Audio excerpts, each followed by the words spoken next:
Nous sommes en août 2023 et un beau matin, je reçois un petit mail d'une marque très sympa que je connaissais pas spécialement parce que j'ai pas vraiment utilisé leurs produits.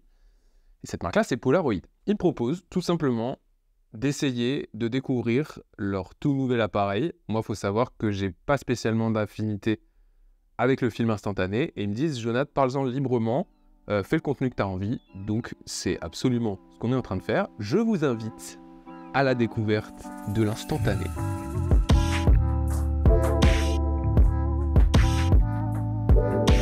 Avant de Polaroid i2, c'est l'appareil photo instantané le plus avancé technologiquement aujourd'hui. Vous ne pourrez pas faire plus performant. Il a des modes de prise de vue comme des appareils photo classiques, à savoir vous pouvez régler votre shutter, vous pouvez régler votre aperture, vous avez un mode auto, vous avez aussi un mode manuel, bref, on n'est pas perdu. Je précise, mais c'est le tout premier appareil photo instantané avec des réglages manuels, ce qui est assez ouf. On a une petite roue pour compenser l'exposition et une roue de réglage. Quelque chose qui m'a beaucoup marqué aussi, c'est le piqué de l'objectif. On peut vraiment avoir des nettetés très fortes, même si la plus grande ouverture est à f8. On peut avoir vraiment une zone de netteté, une zone de flou assez dense. Donc ça, c'est une très bonne surprise. Je ne pensais pas qu'on pouvait avoir autant ce genre d'aspect-là dans des images faites avec un appareil photo instantané. Vraiment, en fait, on est dans la continuité de ce qu'a toujours fait Polaroid, un appareil simple, facile à prendre en main et n'importe qui peut faire une photo avec. Et moi, c'est quelque chose qui me tient vraiment à cœur parce que j'aime bien pouvoir me concentrer sur mon cadre et ce que je photographie plutôt que tous les réglages, etc. Et là, c'est vraiment genre, j'ai rarement vu un appareil aussi simple. Je vous parlais du piqué, j'ai aussi été agréablement surpris par l'autofocus. J'ai eu 0 raté. Genre vraiment, c'est méga efficace. Quand tu connais l'histoire de Polaroid, cet appareil a une toute autre saveur. C'est vraiment un hommage aux anciens appareils tout en allant dans la modernité avec un objet, avec un design très épuré, il est très agréable à prendre en main. Et ça, j'avoue, c'est un truc qui me fait pas mal kiffer. Je vous avoue que je ne suis pas le photographe le plus technique de la planète, donc si vraiment vous avez d'autres informations que vous cherchez, allez voir la vidéo d'annonce du produit. Il vous raconte tout, la vidéo est trop belle, l'histoire encore plus. Vraiment, vous allez vous plonger dedans, vous allez trop kiffer. Là, on va rentrer dans le vif du sujet. Qu'est-ce que ça change de travailler avec un appareil photo instantané ?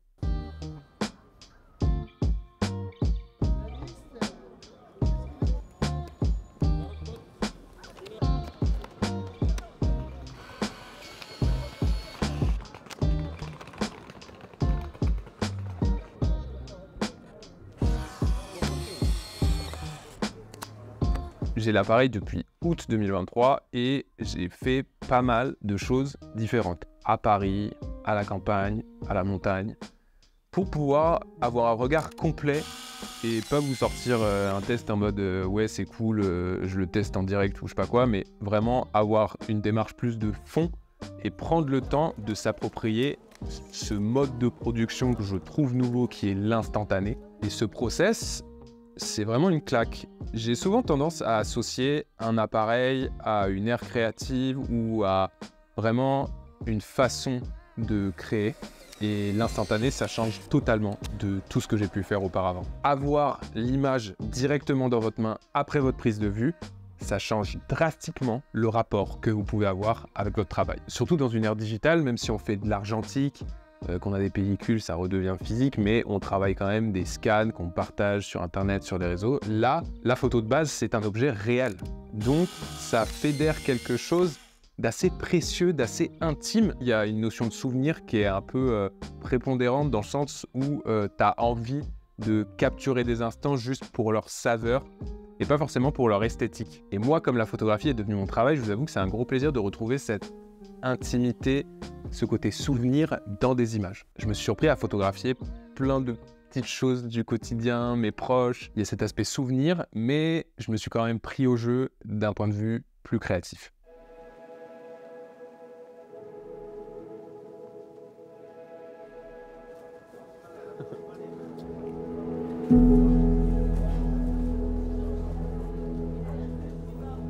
Je me suis mis à sortir de plus en plus pour créer dans Paris et on vous a même fait pas mal de plans pour accompagner cette vidéo. Je crois que l'instantané et le fait d'avoir ces photos dans ses mains, ça implique un processus créatif encore plus lent.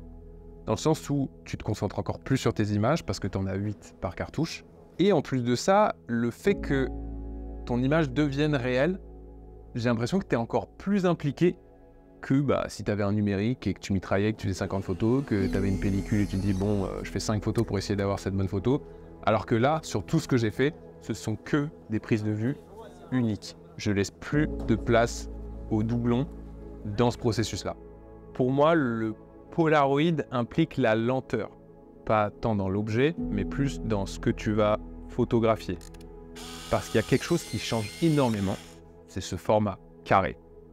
Le format carré, c'est que mon avis, mais pour moi, c'est le plus dur et le plus complexe. Ça implique une rigueur en termes de composition, en termes d'image, et j'ai énormément de mal à faire de belles photos carrées, comme j'ai énormément de mal à apprécier les belles photos carrées. Pour moi, une belle photo carrée, c'est vraiment une masterclass. Je ne saurais pas mettre le doigt exactement pourquoi, mais je trouve que ce format a quelque chose d'unique qui le rend complexe. Ça fait vraiment une sorte d'équilibre, et en fait, si tu ne respectes pas cet équilibre dans ton image, tout de suite, ça va la casser, j'ai l'impression, je sais pas.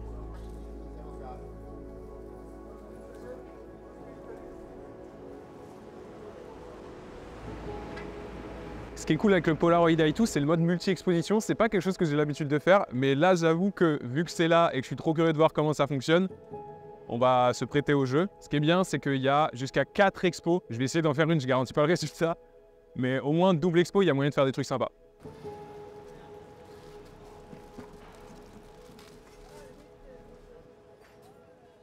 Ce que je fais, c'est que je shoot d'abord des détails colorés et après, je vais venir shooter des scènes un peu plus larges.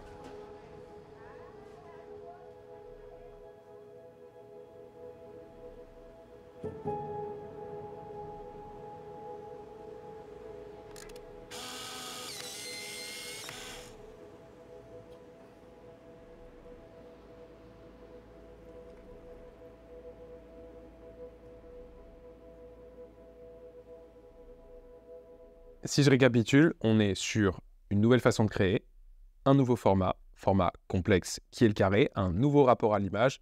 Donc évidemment, tous ces facteurs réunis, ça m'a un peu chamboulé. J'ai mis énormément de temps à faire une image qui m'a rendu fier et c'est normal. C'est comme quand tu apprends à faire un truc nouveau, tu réussis pas du premier coup. Et l'avantage de tout ça, c'est que j'ai l'impression d'apprendre une nouvelle façon de créer, de me découvrir une nouvelle façon de voir et d'illustrer le monde. Et je suis trop content de pouvoir un peu sortir de ma zone de confort. C'est un peu comme créativement quand j'essaye des choses que j'ai jamais photographiées, sauf que là, c'est doublement plus impactant parce que c'est un outil et un processus différent. Par rapport à l'expérience que donne le Polaroid i2, il y a vraiment quelque chose d'assez ludique, enfantin. Ajoutez à ça le fait que vous avez votre image quasiment instantanément, que vous la voyez apparaître progressivement sur le film. Il y a une sorte de magie avec laquelle tu te laisses emporter. C'est une sensation assez nouvelle, ça faisait longtemps que j'avais pas eu ça avec un appareil. Je vous avoue que je m'attendais pas trop à autant kiffer en fait. Et c'est vraiment un truc qui était en dehors de mon champ de vision, dans le sens où jamais un jour je me serais imaginé créer avec du film instantané. Donc merci Polaroid, parce que vous m'avez ouvert une petite case dans ma tête et une nouvelle façon de créer qui m'inspire énormément. Je considère souvent que quand je suis dans des creux artistiques, créatifs, pas inspirés, le fait de changer d'outils, de façon de faire, ça peut débloquer des choses et j'ai l'impression que ça va être un peu mon outil quand je serai en down et je me dis allez, va faire quelques péloches de Pola et ça va un peu te redonner la connexion avec ton travail et ça me touche énormément personnellement. Le Polaroid i2 a clairement fait une entrée fulgurante dans mon processus et je suis trop reconnaissant de tout ça et j'ai hâte de créer encore plus d'images pour pouvoir vous partager tout ça et voir jusqu'où je peux aller créativement avec ce petit bijou. Là, c'était vraiment une première approche, mais ça m'a déjà donné des pistes de réflexion, de séries sur des sujets et des approches que j'ai envie de travailler. Donc j'ai trop hâte de pouvoir vous partager ça ultérieurement et de continuer les petits projets avec le Polaroid. J'espère de tout cœur que vous avez apprécié cette vidéo autant que j'ai kiffé ce petit bébé.